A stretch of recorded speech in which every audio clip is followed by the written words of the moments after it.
Today we're going to visit Gonzales, Texas, and the old Gonzales Jail. Gonzales is one of the earliest Anglo-American settlements in Texas, the first one west of the Colorado River. It was established by Impresario Green DeWitt as the capital of his colony in August of 1825. DeWitt named the community for Rafael Gonzalez, governor of Coahuila y Tejas. The legacy of Gonzales is a long and rich one, placing its narrative across the list of premier historical watermarks in the evolution of the Texas statehood. On October 2, 1835, the first shot of the Texas Revolution exploded here from a 6-pound cannon. The cannon, a gift from the Mexican government to the Gonzales community for defense against the local Comanche and Tehuanca tribes, became the symbol of the battle that would spell the end of the Mexican rule in Texas, march toward freedom and statehood. The Battle of Gonzales, with its "Come and Take It" motto, was the first real revolt by the community's American colonists against the ruling government, reflecting the overwhelming settlement across the future of the state of Texas. Two nearby sites also help tell the story of Texas independence. 7 miles west of Gonzales, a monument dedicated to the Battle of Gonzales is located near the place of the battle, the village of Cost. 8 miles east of town, the Branches House and the Sam Houston Oak is alleged to be the spot where General Sam Houston received the news that the Alamo had fallen and the defenders killed. The home can be seen from the road, or a tour can be arranged through the Gonzales Visitor Center. Today, Gonzales offers a far friendlier atmosphere, surrounded by icons of the state's epic past.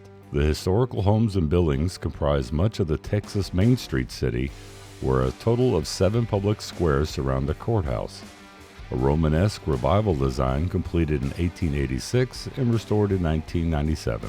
Museums include the Old Jail Museum, housed in an 1887 Italianate jail designed by architect Eugene T. Heiner, provide a compelling overview of the Gonzales legacy. What is believed to be the infamous cannon is part of the permanent collection of the Gonzales Memorial Museum. Special events include the Come and Take It celebration, a 3-day festival featuring live music, a parade, square dancing, chili cook-off, and reenactments. Now let's talk about the jail. Enter an entrance hall, which was the sheriff's office. To the left were 3 rooms, kitchen and a bath used as the family living quarters for the sheriff or jailer. All of the ceilings are made of corrugated steel and concrete.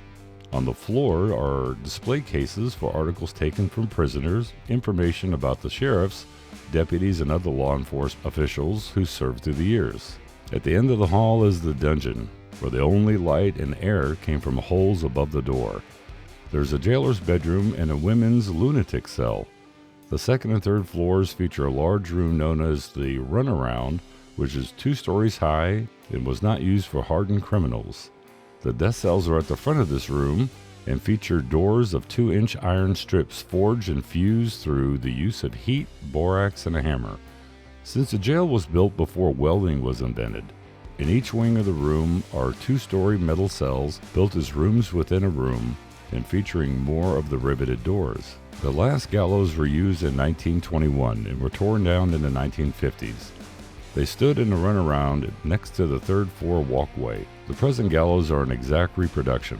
Large doors to the cell blocks feature small swing-out doors with bars, from which the jailer could observe the prisoners, and inside the room are levers that open the closed latches on the cell doors. There were 6 legal hangings in Gonzales, the first in 1855 between the jail and the jailer's house that were on the market square. In 1887, it was estimated that 4,000 people arrived to feast the witness of the human suffering and shedding of blood of Brown Bowen. Another hanging was in 1881. After this jail was built, the first permanent gallows were built in 1891 and used again in 1897. Albert Howard's hanging was on March 18, 1921, was the last held in Gonzales County and this jail. A legend persists that while Howard was in jail, he became obsessed with the clock on the courthouse, keeping strict attention to the number of hours he had left to live.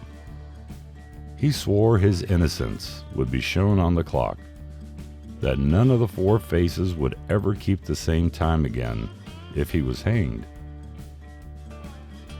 Through the years, the faces have rarely been consistent. When you're out exploring, you never know when you're going to catch your name engraved on a wall.